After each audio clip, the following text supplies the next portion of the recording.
오늘은 재림의 7가지 징조 6번째 말씀을 증거하겠습니다. 오늘도 칼 존슨 전도자의 자료를 많이 사용을 하겠습니다. 물론 제가 준비한 자료도 많이 활용을 할 것입니다. 오늘 제목은 에큐메니칼 운동에 대해서 말씀을 드리겠습니다. 주님의 재림의 징조 가운데 에큐메니칼 운동 4번째 말씀을 드리겠습니다.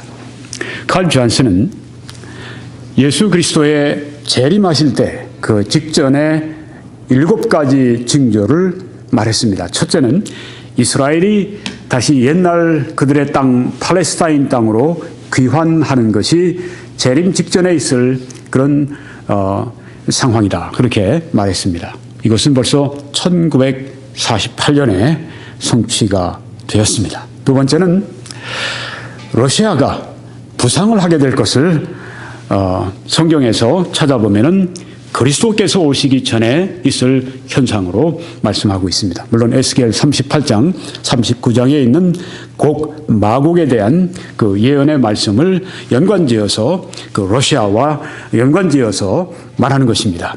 지금 세대주의적인 해석 방법으로, 미래적인 방법으로, 문자적인 성경 해석 방법으로 말씀을 드리고 있는 것입니다. 러시아가 정치, 경제, 군사 강국으로 부상하게 되는 것입니다.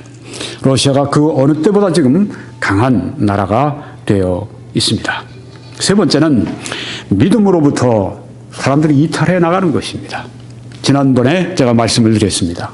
사람들이 얼마나 신학적으로 그들이 이 생각 속에 타락을 했는가. 심지어 신학교 교수가, 심지어 설교자들이 사신신학이라고, 신이 죽었다고 하는, 하나님이 돌아가셨다고 하는 그런 막말에 버금가는 그런 이야기를 신학교 강단에서, 심지어 교회당에서 설교할 때 그런 것을 하고 있는 것은 이 시대가 얼마나 타락해 있으며 또 얼마나 예수 그리스도의 재림이 가까웠는가 하는 것을 보여주는 하나의 징후이라고 하는 것입니다. 네 번째는 오늘 말씀드리는 에큐메니칼 운동입니다.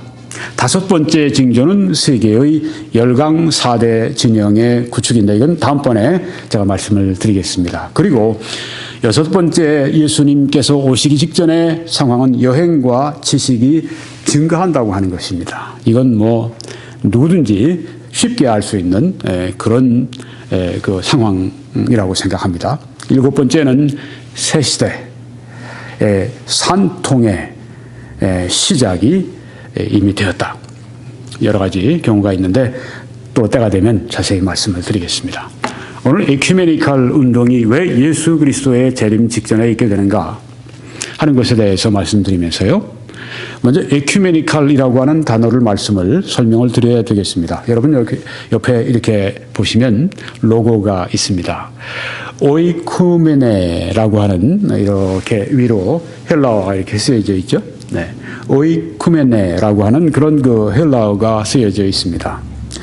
에큐메니칼, 이걸 헬라어에서 가져온 말인데 오이쿠메네라고 합니다. 이 말은 어떤 뜻인가 하면 worldwide, 전 세계적인 그런 뜻이 있습니다. 에큐메니칼 운동이라고 할 때 그것은 전 세계적인, 범세계적인 그런 운동이라는 뜻입니다. 에큐메니칼 운동, 그것은 전 세계적인 운동인데 어떤 것을 말할까요? 그 에큐메니칼, 오이쿠메네, 전 세계적인, 이것은 어디에 적용이 되는가? 에큐메니칼 운동이라고 할 때 그것은 무엇을 말하는가? 세계적인, 전 세계적인 한 종교 집단을 말한다고 하는 것입니다. 한 종교 집단이 있는 것입니다. 전 세계적으로 하나의 종교 집단이 있는 것입니다. 이게 바로 에큐메니칼 운동이라고 하는 것입니다. 환란 시대로 들어가게 되면 거기에 바다에서 나온 짐승이 나옵니다. 그는 거짓 선지자입니다. 땅에서 나온 짐승이 이제 거짓 선지자고 바다에서 나온 짐승이 적그리스도인데 바다에서 나온 짐승 적그리스도를 도와서 이제 땅에서 나온 짐승 이 적그리스도가 도와서 이제 이 세계 종교를 하나로 통일하는, 그래서 적그리스도에게 그 경배하도록 그렇게 만들어가는 그 일을 하게 되는데요. 이 에큐메니컬 운동이 바로 그 일의 전신이다 이렇게 보는 사람들이 많이 있습니다. 왜 그럴까요? 아니 하나가 되면 예수님도 너희들이 하나가 되기를 바란다고 기도하셨는데 저희로 하나가 되게 하옵소서라고 기도하셨는데 요한복음 17장일 겁니다. 네, 그렇게 기도하셨는데 뭐가 잘못됐습니까? 교회가 하나가 되자고 그러는데 잘못될 일이 뭐가 있습니까? 하나가 되자는데요. 네. 뭐 하나가 되자고 하는데 뭐 문제는 어떻게 하나가 되느냐가 문제이죠. 네. 진리를 훼손하고 진리를 타협하면서 하나가 되자 그건 안 될 말이죠. 그건 예수님이 원하시는 하나가 결코 아닙니다. 진리 안에서 하나가 돼야죠. 하나님 말씀 가운데 하나가 돼야 되죠. 그게 안 되고 있다고 하는 것입니다. 자, 에큐메니칼이라고 하는 것은 오이쿠메네라고 하는 것은 세계적인 한 종교 집단을 지금 적용해서 가리키고 있다고 하는 것입니다. 이 세계적인 한 종교 집단 이제 그 이름을 이렇게 붙입니다. 세계 교회 협의회. 네, 세계 교회 협의회. 영어로 World Council of Churches, 줄여서 WCC라고 합니다. World Council of Churches, WCC, 세계교회협의회. 이것이 언제 처음으로 잉태가 됐느냐 하면 에딘버그라고 하는 곳에서 1910년에 잉태가 됩니다. 그 생각이 잉태가 됩니다. 우리 세계교회가 함께 모여서 하나가 됩시다. 네, 스코틀랜드 에딘버그에서 1910년에 그 생각이 잉태가 됩니다. 그 다음에 1925년 스웨덴의 스톡홀름에서 이것이 싹이 트게 됩니다. 그리고 이 세계교회 협의회 WCC가 1927년 스위스 로잔에서는 꽃을 활짝 피우게 됩니다. 이 세계교회가 모여서 하나를 이루자. 그리고 암스테르담, 네덜란드의 암스테르담에서 1948년 8월 23일에 드디어 열매를 맺습니다. 결성이 된 것입니다. 1910년부터 시작했습니다. 약 40년간 그렇게 이 인큐베이션, 이 태동 기간을 거치다가 1948년에 결성이 되었습니다. 1948년은 또 유명한 해네요. 무슨 해입니까? 이스라엘이 1900년 만에 자기 땅으로 돌아와서 독립을 한 때가 1948년이죠. 1948년 5월 14일이 이스라엘의 독립일인데 같은 1948년 8월 23일에 그 세계교회 협의회 WCC가 이제는 하나의 조직으로 결성이 되었습니다.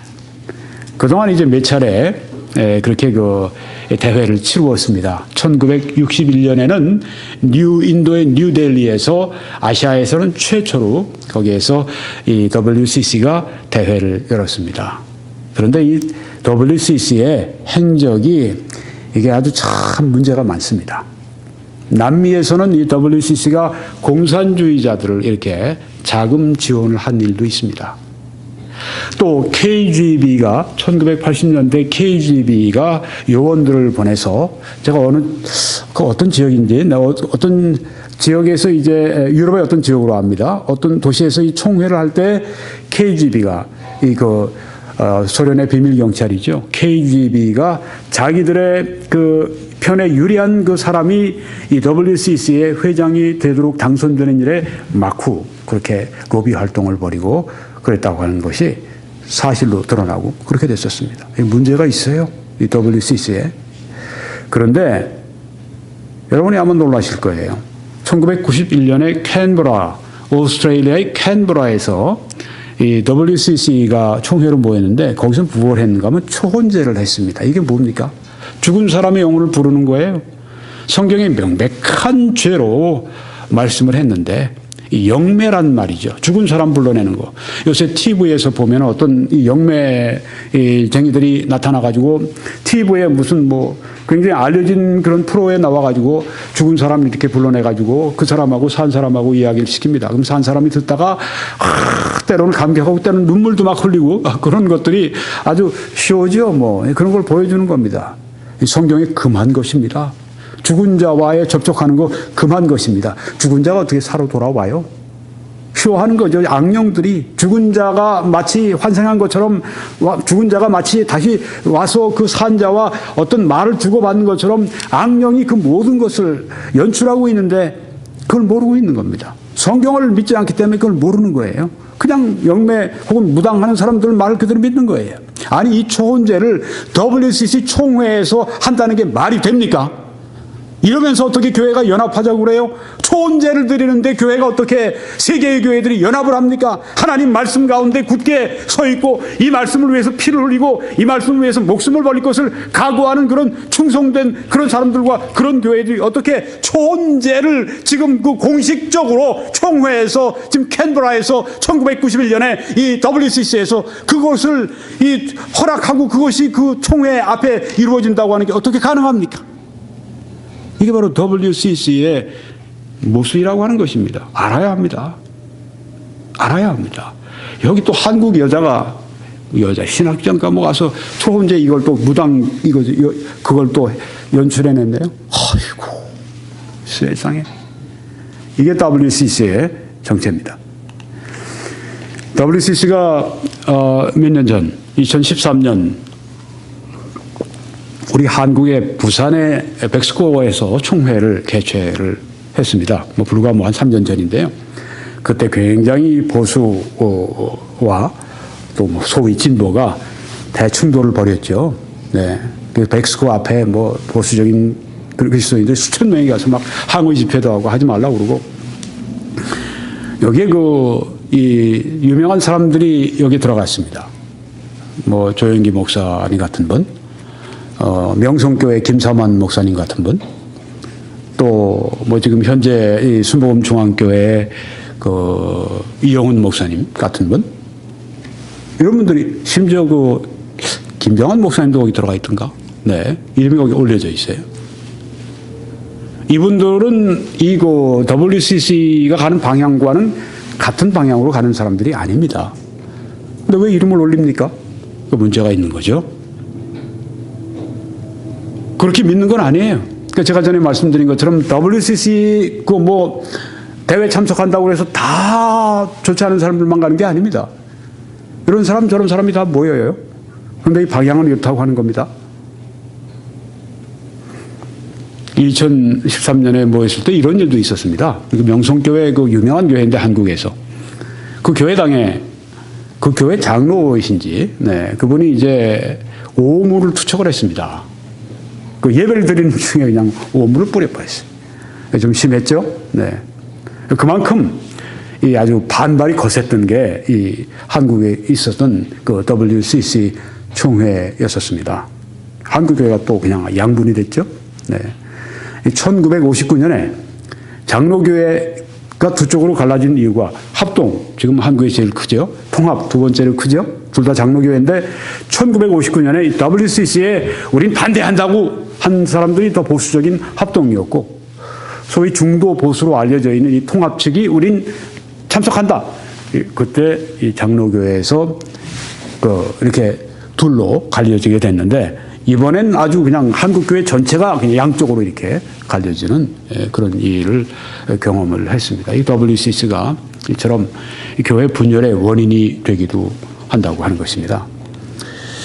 그럼 이 에큐메니칼 운동의 문제점이 뭡니까? 네, 조금 전에 초혼제도 말씀을 이미 드렸는데요. 네, 공산주의, KGB도 말씀드렸는데 많죠. 신학적인 문제를 좀 말씀드려야 되겠습니다. 캔터베리 대주교 마이클 램지라고 하는 사람이 벌써 1960년대에 이런 말을 했습니다. 캔터베리 대주교는 누구냐 하면은 캐톨릭으로 따지면 교황입니다. 캔터베리 대주교는 영국 교회 성공회 수장입니다. 교황과 같은 존재예요. 그런 사람, 제일 높은 위치에 있는 사람이 마이클 램지라는 이름을 가진 사람이 이런 말을 했습니다. 천국은 그리스도인들만을 위한 곳이 아니다. 나는 오늘날의 어떤 무신론자들을 거기서 만날 것을 기대한다. 이런 말을 했습니다. 이 사람 천국 갈 수 있는 사람일까요? 주소를 잘못 찾은 것 같습니다. 천국 가서 무신론자를 찾겠다고요. 마이클 램지 씨가. 네. 천국이 그리스도인들만을 위한 것이 아니랍니다. 이게 맞습니까? 성경이 그렇게 말씀합니까? 예수님께서는 내가 곧 길이요 진리요 생명이니 나로 말미암지 않고는 아버지께로 올 자가 없다고 말씀하지 않았습니까?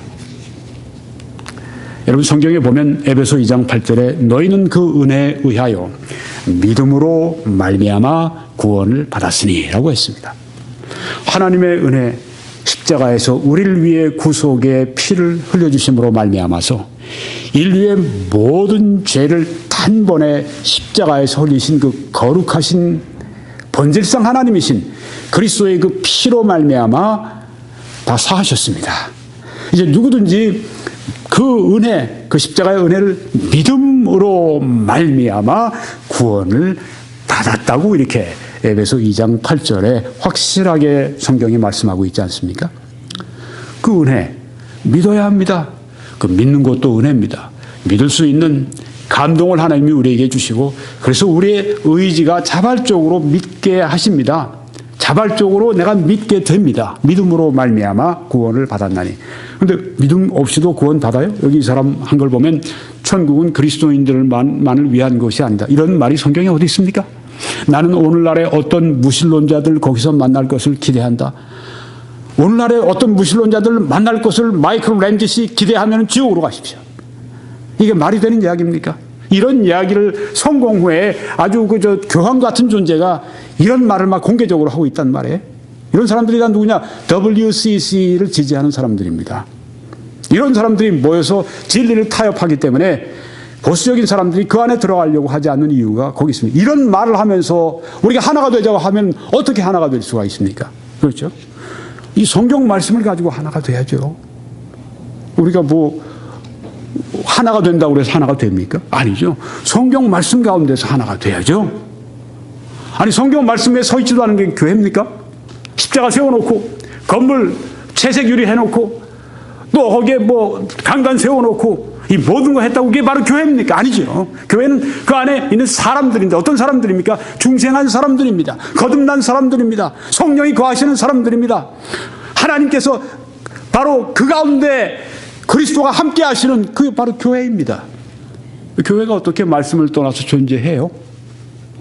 있을 수가 없는 얘기죠. 이런 말을 한단 말이에요. WCC의 문제가 이것입니다. 여러분이 지금 보시는 사진에 이분은 우리 초등학생들도 알 수 있는 사람입니다. 알버트 슈바이처 박사입니다. 의사입니다. 독일 또 그 프랑스, 본인은 이제 프랑스인이라고 생각을 합니다. 왜냐하면 그 원래 태어난 곳이 이제 독일 지역이었다가 나중에 프랑스 지역을 독일이 점령했다가 이렇게 왔다 갔다 그런 그 지역에 이분이 살았는데 자기를 프랑스 사람이라고 생각하고 프랑스어로 많이 이제 글을 쓰고 그랬어요. 알버트 슈바이처, 독일 사람으로 알고 있지만, 슈바이처 박사는 1875년에서 1965년까지 90세를 산 분이십니다. 가봉이죠. 람바레네라고 하는 곳에 가서 젊었을 때부터 오랜 동안 거기에서 아프리카 사람들을 위해서 병원을 지어놓고 헌신했습니다. 귀한 사람이죠. 귀한 분이죠.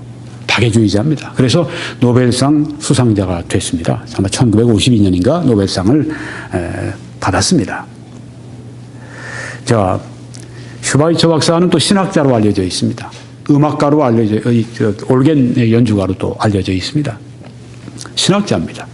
신학적인 글도 많이 발표를 했습니다. 영향을 주었습니다. 신학계에.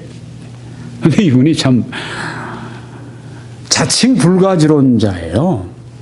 불가지론이라고 하는 건 하나님을 우리가 알 수 없다는 그런 생각을 표현하는 것인데, 하나님이 없다 얘기하면 무신론이 되고 하나님을 우리가 알 수는 없다. 이게 불가지론입니다. 자칭 불가지론자입니다. 이안 머레이라고 하는 영국의 유명한 그 목사님, 저술가는 이분은 without a shred of Christian belief 이렇게 얘기합니다. 기독교 신앙에 한 점도 가지고 있지 않은 사람이라는 얘기예요. 전혀 기독교 신앙의 그런 이 신앙이 없는 사람이란 말입니다.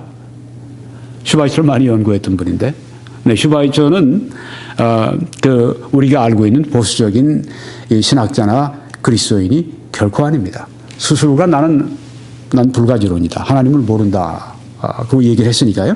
네. 신학적으로 자유주의자 정도가 아니죠. 네. 알버트 슈바이처. 슈바이처는 아주 위대한 사람입니다만은 신앙적인 기준에서 볼 때 신앙인이 아니라고 하는 것이죠. 네. 근데 존 맥킨지라고 하는 영국의 한 교수가 슈바이처는 그리스도인인가? 네, 이런 제목으로 글을 쓰면서 이렇게 말했습니다. 그는 틀림없는 그리스도인이다. 삶은 지성보다 더 크다. 이렇게 얘기했습니다. 그러니까 슈바이처의 삶이 슈바이처의 이런 신학이나 이런 믿음, 이런 지성보다 더 크다. 뭐 이런 얘기를 한 거예요. 그리고 한 말이, 그는 그리스도의 마음, the spirit of Christ, 그리스도의 정신, 그리스도의 영, 그리스도의 마음, 이렇게 번역할 수 있습니다. 그리스도의 마음을 슈바이처가 가지고 있었다. 그러니까 가서 이 독일에서 편히 살 수 있는데, 프랑스에서 편히 살 수 있는데, 거기 가서 이 밀림지대에서 바로 이 아프리카 사람들을 위해서 평생을 헌신하지 않았느냐. 그리스도의 마음이 없이 어떻게 되겠느냐. 네, 우리가 그걸 인정합시다. 그런데 이것을 가지고 있는 사람은, 그리스도의 마음을 가지고 있는 사람은 무엇을 믿든지 혹은 무엇을 믿지 않든지 그는 그리스도인이다, 이렇게 얘기를 했습니다. 뭘 믿든지 그리스도의 마음을 가져가서 사는 사람이 있으면 그 사람은 그리스도인이다. 이 사람 슈바이처 이분 자체는 나는 불가지론이다, 난 모른다, 하나님을 모른다, 이렇게 얘기했는데 주위 사람이 맥킨지라는 교수가 이렇게 슈바이처를 호평을 해준 것입니다. 정말 믿음이 없는데도 구원을 받나요? 슈바이처 같이 그리스도의 마음을 가지고 있었던 사람들이 슈바이처뿐이겠습니까?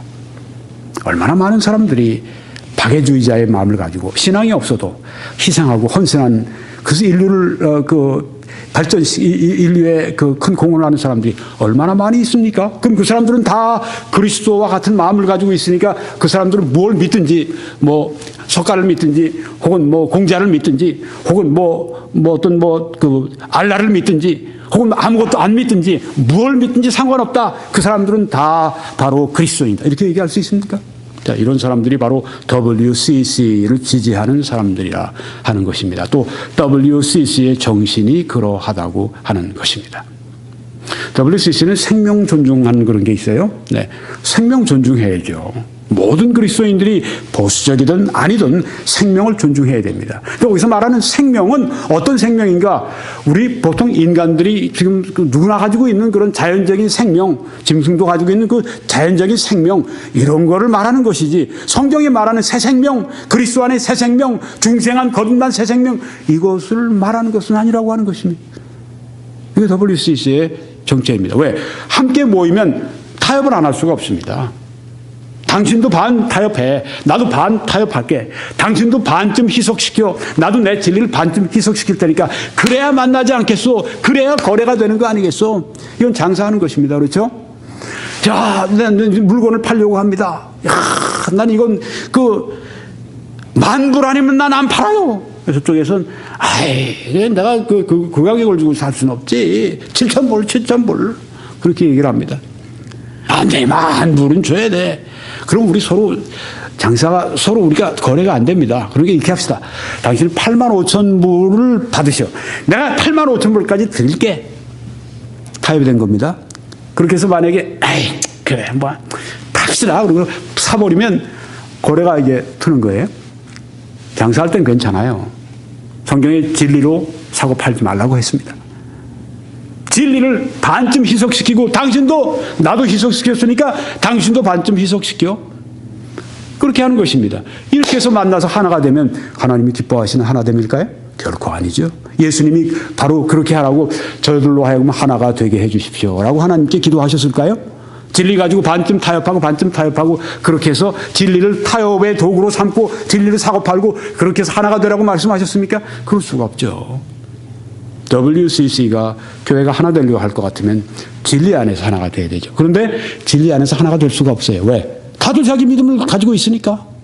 하는 방법은 진리를 사고 팔아야 됩니다. 희석시켜야 돼요. 타협해야 됩니다. 아니, 진리가 내 겁니까? 내가 마음대로 사고 팔게요. 하나님의 말씀인데. 내 물건으로 사고 파는 거 그런 거야. 내 물건이야. 내가 깎아줄 수도 있고, 내가 돈도 주고 내가 살 수도 있지만, 하나님 말씀이 어떻게 그렇게 할 수 있습니까? 그렇게 하면 안 되죠. 여기 보십시오. 네가 만일 내 입으로 예수를 주로 시인하며 또 하나님께서 그를 죽은 자 가운데서 살리신 것을 내 마음에 믿으면 구원받으리라고 하지 않습니까? 예수님을 믿어야 구원받는다고 하는 것이 성경에 나와 있는 확실한 말씀입니다. 무엇을 믿든지 그리스도와 같은 마음을 가지고 살면은 그 사람은 구원받는다. 이게 성경에 가르치는 것입니까? 아니죠. 그건 일개 교수가 가르치는 거죠. 우리가 일개 교수가 그런 얘기 한다고 그거 가지고 믿고 구원받습니까? 천만에요. 성경 말씀대로 믿어야죠. 1999년 10월 31일에 루터교 세계연맹과 로마 가톨릭이 칭의 교리에 관한 공동선언문을 이렇게 작성을 했습니다. 자, 이렇게 작성을 했는데 이신칭의 교리에 대해 믿음으로 말미암는 의, 그것이 이신칭의 교리입니다. 오직 예수 그리스도의 은혜를 믿음으로 말미암아 구원받는다. 에반젤리칼 복음주의자들의 공통된 그런 신앙관이죠. 이신칭의 교리에 대하여 더 이상 논쟁이나 정죄를 하지 않기로 결정하였다. 루터교 세계연맹과 로마 카톨릭이 서로 이렇게 공동으로 선언을 한 것입니다. 이게 바로 WCC의 정신입니다. 이신칭의 교리, 성경 말씀 아니에요? 거기에 대해서 더 이상 논쟁하지 않겠다. 그게 옳다 그러다 얘기하지 않겠다. 정죄하지 않겠다. 그렇게 믿지 않는 상대방, 이신칭의를 믿지 않는 상대방에 대해서 잘못됐다. 얘기하지 않겠다. 이런 얘기예요. 더 이상 진리를 진리대로 전하지 않겠다. 왜? 서로 함께 하는 게 더 중요하기 때문에. 하나가 되는 게 더 중요하다는 얘기예요. 진리의 말씀보다. 그러니까 진리를 희생하고 하나가 되자는 얘기예요. 그럴 수 없죠. 진리 때문에 목숨을 버려야죠. 그럴 수 없죠. 하나님이 우리한테 그렇게 그 진리를 맡기신 게 이렇게 타협해서 진리를 그저 희석시키고 진리의 100%로 50%로 희석시켜서 믿고 그렇게 하나가 되라고 우리에게 진리를 주셨습니까? 천만에요. 이 진리 때문에 자기 목숨을 초계같이 버린 우리 신앙의 위대한 순교자의 스승들이 얼마나 많이 있습니까? 그렇게 가르쳐서는 안 됩니다. 이게 바로 WCC가 뭘 말하고 있습니까? 진리의 말씀을 타협하는 것으로 하나가 되는 전혀 비성경적인 그런 방향으로 가고 있다고 하는 것입니다.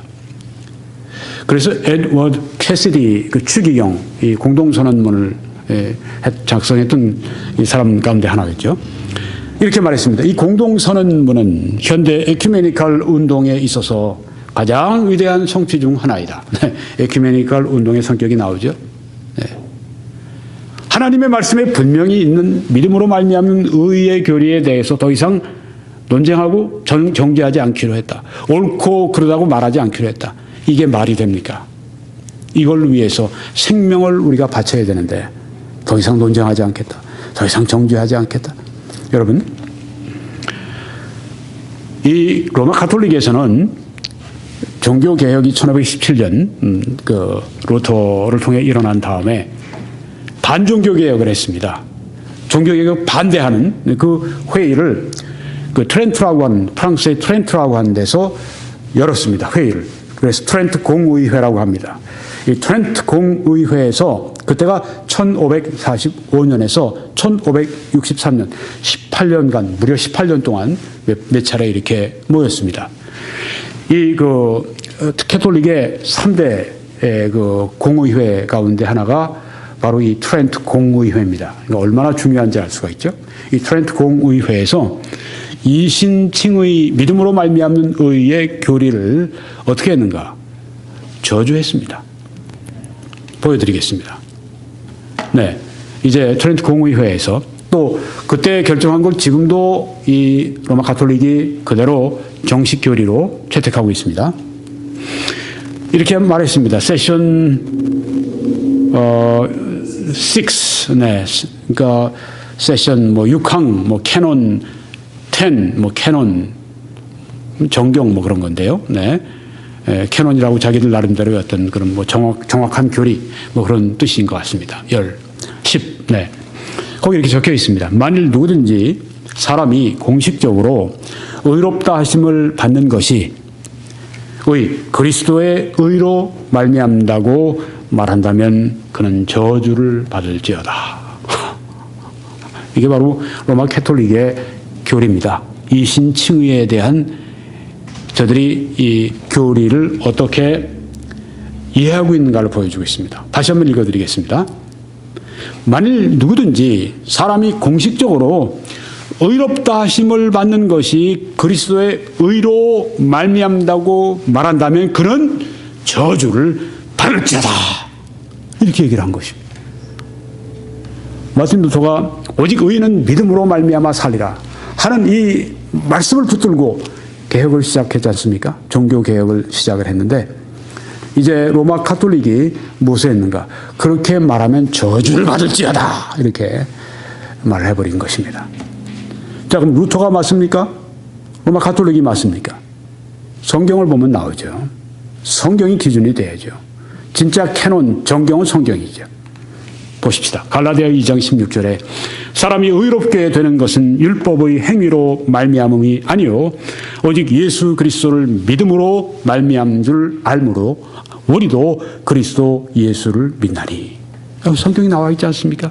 사람이 의롭게 되는 것은 예수 그리스도를 믿음으로 말미암아 된다고 갈라디아 2장 16절에 말씀했는데 이 사람들이 뭐라고 그랬냐면 만일 누구든지 사람이 공식적으로 의롭다 하심을 받는 것이 그리스도의 의로 말미암다고 말한다면 그는 저주를 받을지어다. 자, 성경대로 믿는 사람들을 저주해버린 것입니다. 그럼 더 나아가서 이 로마 가톨릭은 이 성경 말씀을 저주한 것과 똑같아요. 사실상. 사람이 의롭게 되는 것은 율법의 행위로 말미암음이 아니요 오직 예수 그리스도를 믿음으로 말미암은 줄 알므로 우리도 그리스도 예수를 믿나니. 사도 바울의 고백을 이거 믿는 사람은 저주 받을지어다 했으면 그 믿는 사람들의 그 믿음의 그 근거가 되는 이 말씀까지 저주해버린 셈이 된 것이라고 하는 것입니다. 가톨릭의 교리가 얼마나 비성경적인지 여러분이 알 수가 있죠. 가톨릭은 삼위일체의 교리를 바르게 믿습니다만은 그리스도의 신성과 인성에 대한 교리를 바르게 믿습니다만 이 구원론에 있어서는 잘못되어 있습니다. 구원론에 있어서는 확실한 이단이 로마 카톨릭입니다. 왜요? 이 말씀 믿는 사람들을 이런 뭐 저주받는다고 이단자로 정죄할 뿐 아니라 이 결국 성경 말씀 자체를 저들이 부정하고 또한 성경 말씀 자체를 저주한 것과 똑같은 효과를 바란 것이기 때문입니다. 있을 수 없는 그런 얘기를 하는 것입니다. 그래서요. 그 다음 성경 말씀 보면 이는 우리가 율법의 행위로서가 아니고 그리스도를 믿음으로써 의롭다함을 얻으려 함이라. 율법의 행위로서 의롭다함을 얻을 육체가 없느니라고 말씀하지 않습니까? 성경이 말씀하지 않습니까? 그리스도를 믿음으로써 의롭다함을 얻으려 함이라. 이 말씀 믿으면 저주를 받는다니까 로마 가톨릭이 말하는 게 바로 그렇다고 하는 겁니다. 심각하게 문제가 돼 있죠.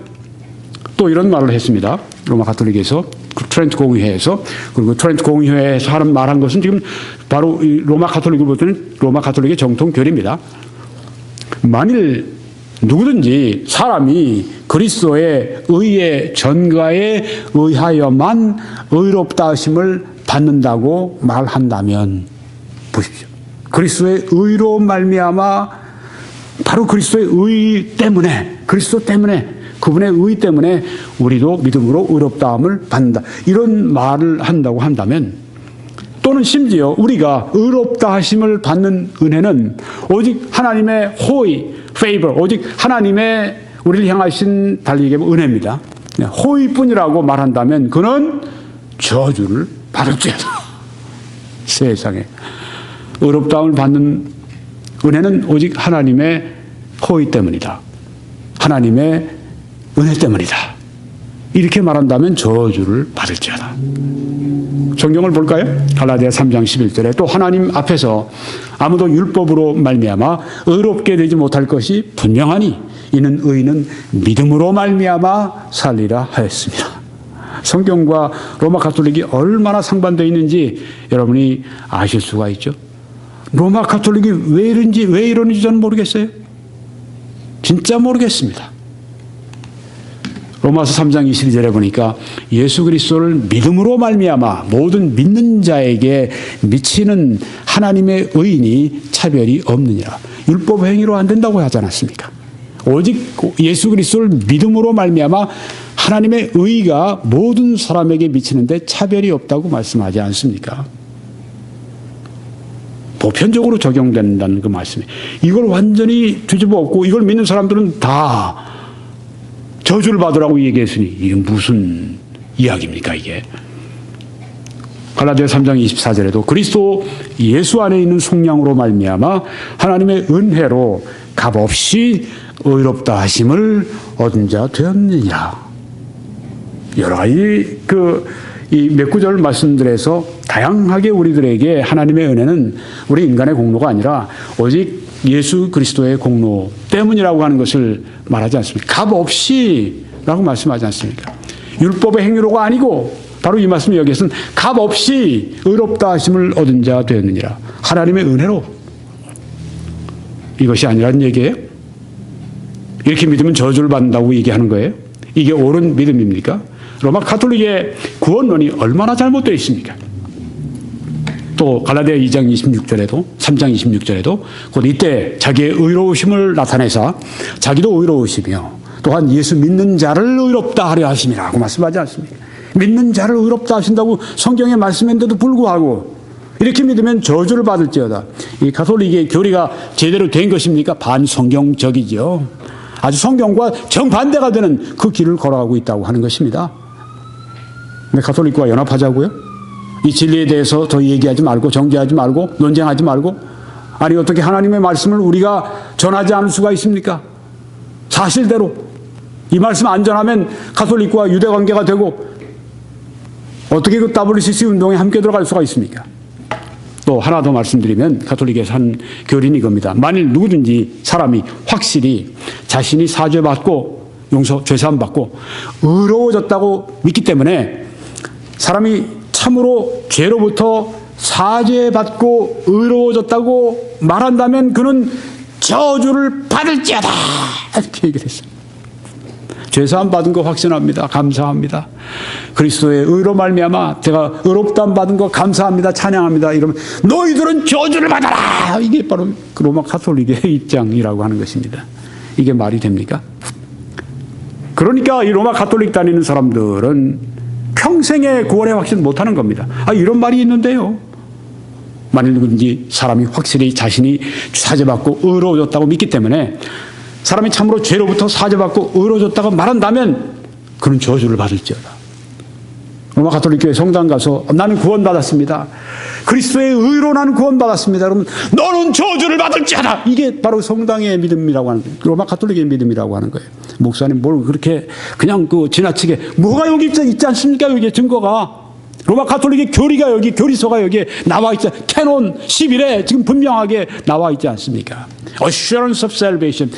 구원의 확신 아바 아버지라 부르게 하신다고 말씀했는데 로마서의 8장에 그거 아니라고 하는 거예요. 그 성경을 못 읽게 만들지 않았습니까? 이젠 정신 좀 차려갖고 성경 뭐 읽으라고 얘기한다고 하지만 성경 제대로 읽어보세요. 이런 말이 통합니까?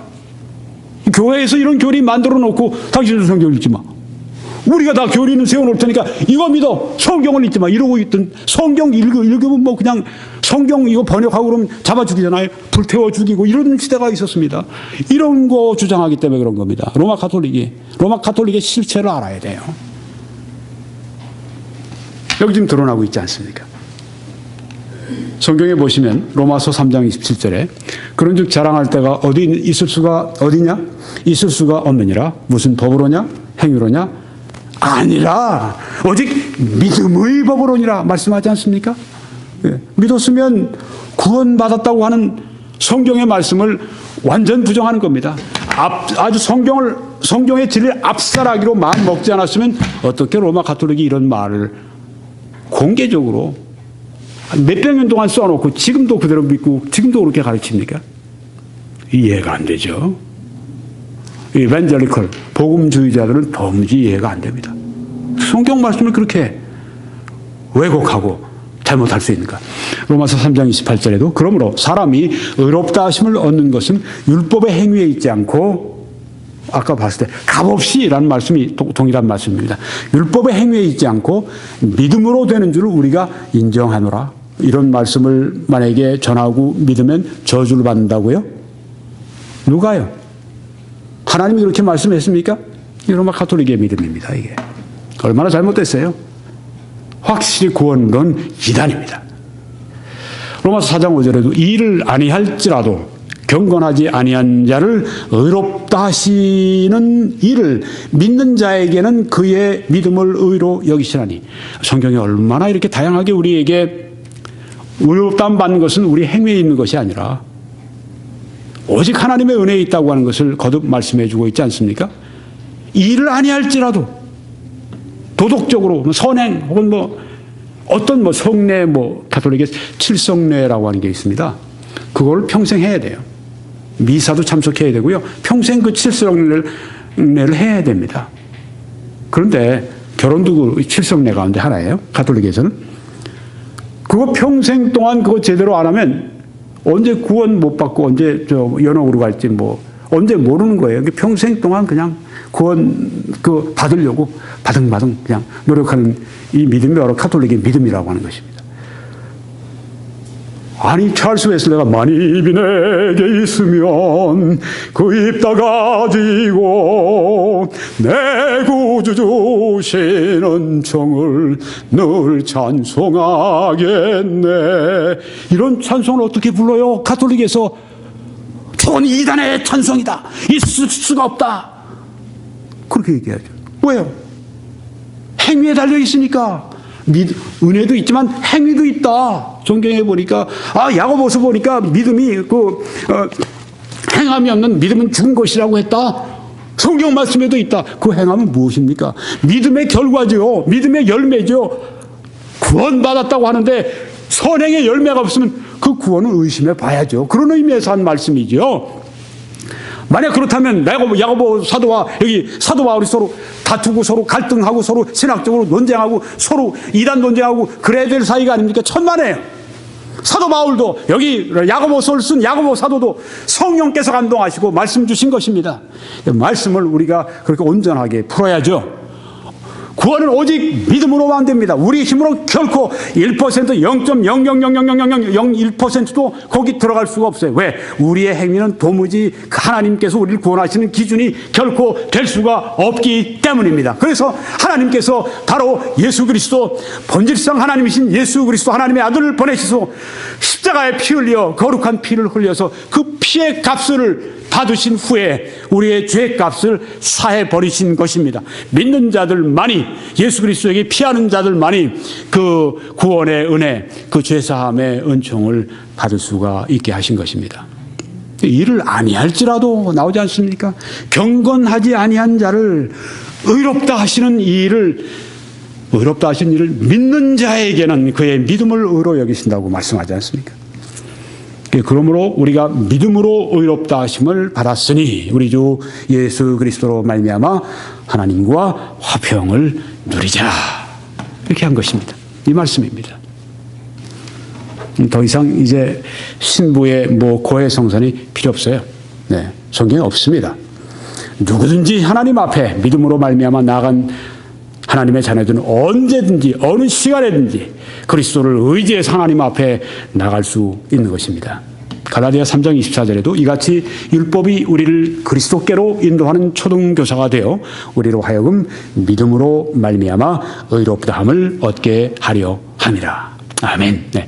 믿음으로 말미암아 의롭다함 받게 한다고 말씀합니다. 하나만 더 볼까요? 빌립보 3장 9절에 내가 가진 의는 율법에서 난 것이 아니요 오직 그리스도를 믿음으로 말미암은 것이니 곧 믿음으로 하나님께로부터 난 의라. 이보다 어떻게 정확할 수가 있습니까? 이런 믿음을 가지고 있는 사람들은 저주를 받을지어다. 이거 사도 바울에게 그런 말을 저주를 받을지어다. 사도 바울의 말입니까? 이게 성령께서 영감하신 말씀인데요. 이게 로마 가톨릭의 실체입니다.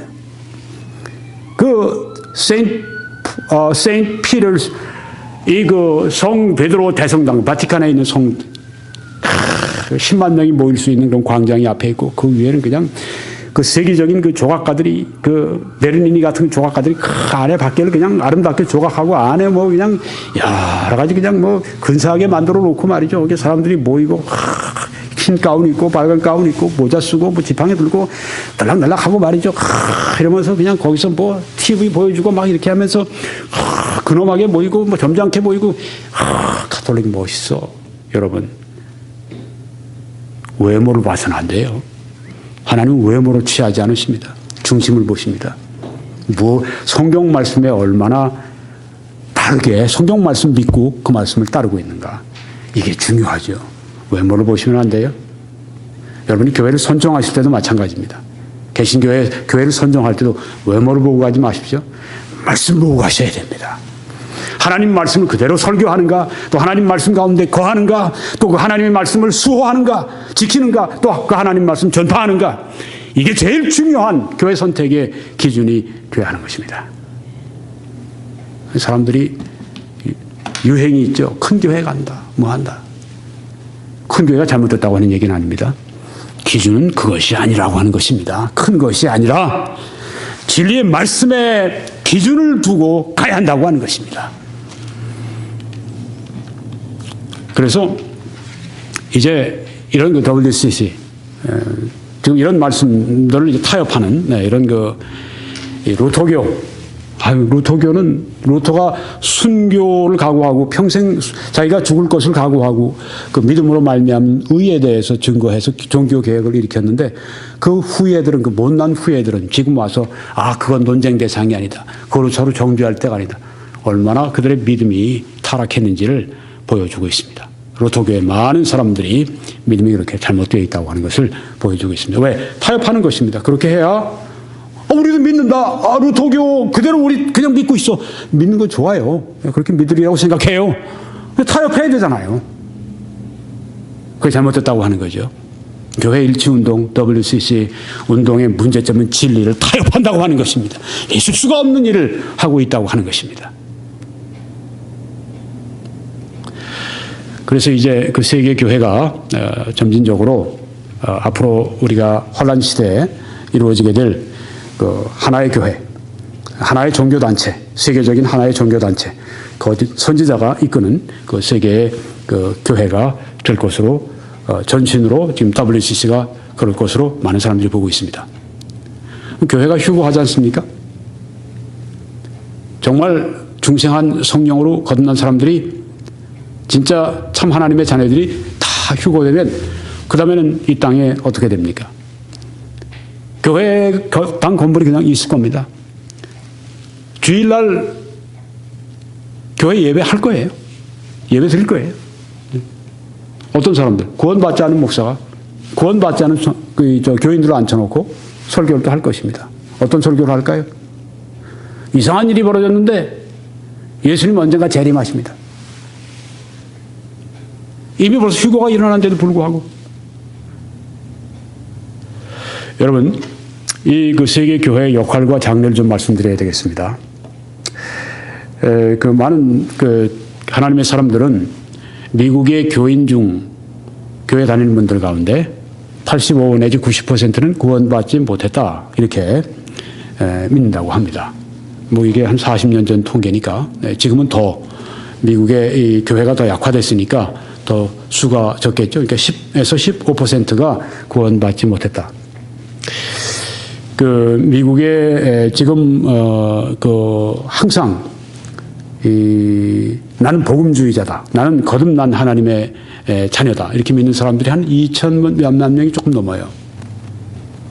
미국 인구는 3억 3천만 정도가 되는 걸로 지금 알고 있습니다. 10%가 안 되는 거죠. 네. 지금 여러분이 보시는 그 뒤에 보시는 이 건물은 그 달라스 근교에 있는 미국의 달라스시의 근교에 있는 플레이노라고 하는 그 한 남침내 교회 그 내부 모습입니다. 지금 뭐 교회당 건축하기 위해서 이렇게 지금 그 부스를 마련해 놓고 있는 거기다가 사진을 찍은 거예요. 미국의 남침내 교회 지금 아주 훌륭한 교회입니다. 좋은 교회입니다. 네, 아주 큰 교회가 됐습니다. 네. 7,000석 예배당이 있는 그 큰 교회가 됐는데, 이 빌리그레함 목사님은 남침내교 목사님인데 이렇게 전에 얘기한 적이 있었습니다. 미국 남침내 교인의 50%는 구원받지 못했을 것이다. 뭐 10%, 15% 미국 사람들이 10%, 15% 교인 중에서 구원받았을 것이다 보는 것보다는 훨씬 나아요. 빌리그레함 목사님이 이제 자기 그 남침내 교단의 경우를 얘기한 것입니다. 50%가 구원받지 못했을 것이다. 50%만 구원받았을 것이다. 왜냐하면 이 남침내 교회, 침례교회는 특별히 이 구원의 복음을 아주 열심히 전하거든요. 네. 그리고 보통 보면 예배가 마칠 때쯤 되면 이제 사람들을 구원 초청합니다. 손을 들라고 하기도 하고, 구원받을 사람, 예수 믿을 사람 앞으로 나오라고 하는 경우도 있고, 여기 뒤에 우리 저 상담실이 있으니까 지금 들어가서 이 성경을 가지고 상담인하고 상담을 하시고 예수 믿고 구원받고 돌아가십시오. 뭐 설교뿐 아니라 이렇게 초청까지 하니까, 그 아무래도 미국의 이 남침내 교인들 가운데 구원받을 확률이 더 많겠죠. 네. 근데 하여튼 빌리그레함 박사는 굉장히 후한 점수를 줬습니다. 그래도 미 남침내 교회의 50%는 구원받지 못했다. 어떤 남침내교 목사님 무슨 말입니까? 우리 남침내 교인 가운데 대다수는 구원받았을 텐데 이렇게 얘기할 사람이 있을지 몰라도 빌리그레함 목사님은 그렇게 봤습니다. 구원받지 않은 사람들이 다수가 있다고 하는 거죠. 구원받은 사람들이 천국으로 나가도 그 교회당 채울 수 있는 사람도 아직 많이 있다는 얘기입니다. 성경에 보니까 요한계시록 17장 1절에 많은 물 위에 앉은 큰 음녀가 있다고 말씀했습니다. 이 큰 음녀가 무엇인가? 세계 교회를 말한다고 하는 것입니다. 많은 물은 여기에 보면 그 족속, 방언, 민족을 말합니다. 그러니까 많은 물, 많은 민족과 족속, 많은 인종과 나라에 앉은 그 전 세계적인 영향력을 가진 큰 음녀를 여기에 말합니다. 이 큰 음녀가 무엇인가? 세계교회입니다. 지금 많은 세대주의자들은 지금 WCC가 앞으로 이 큰 음녀가 될 것이다 이렇게 생각하는 분들이 많습니다. 세계적인 영향력을 가지게 됩니다. 이 세계교회는요. 언제요? 환란시대 때. 요한계시록 17장 2절에 보니까 땅의 임금들도 그와 더불어 음행하였고, 영적인 것을 말합니다. 교리적인 타협을 말합니다. 진리의 타협을 말합니다. 땅에 사는 자들도 그 음행의 포도주에 취하였다 하고, 네. 진리를 사고 파는, 진리를 사고 팔 수가 없죠. 사람들이 몸을 사고 팔 수 없는 것처럼 그보다 훨씬 더 진리를 사고 팔 수 없습니다. 진리를 사고 파는 이 음료에 대해서 여기에 지금 성경이 말씀하는데, 땅의 임금들도, 땅에 사는 자들도 모두가 다, 즉 이 세계교회의 영향을 다 입게 될 것이라고 하는 것이죠. 그뿐 아니라 이 세계교회는 세계 정부와 결탁을 하게 됩니다. 요한계시록 17장 3절에 보니까 여자가 음녀입니다. 큰 음녀입니다. 세계교회가 붉은빛 짐승을 탔는데, 이 붉은빛 짐승이 무엇인가 보십시오. 그 짐승의 몸에 하나님을 모독하는 이름들이 가득하더라. 그러니까 신성 모독하는 짐승이에요. 그리고 7머리와 10뿔이 있습니다. 아하, 이 붉은빛 짐승은 7머리 10뿔 짐승이구나. 이 7머리 10뿔 짐승은 두 가지로 우리가 얘기할 수 있습니다. 교회를 박해하는 그 정부 정치 세력을 말합니다. 그런데 그를 대표하는 적그리스도를 또한 말하기도 합니다. 여기서는 적그리스도로 보면 됩니다. 여자가, 세계교회가 붉은빛 짐승을 탔는데 적그리스도를 탄 것입니다. 또한 적그리스도가 다스리는 그 나라를 탄 것입니다. 세계 정부와 결탁을 하게 된다. 적그리스도와 그가 인도하는 그 그가 이끄는 세계 정부와 이 세계 여자, 큰 음녀, 세계 교회가 연합한다. 왜?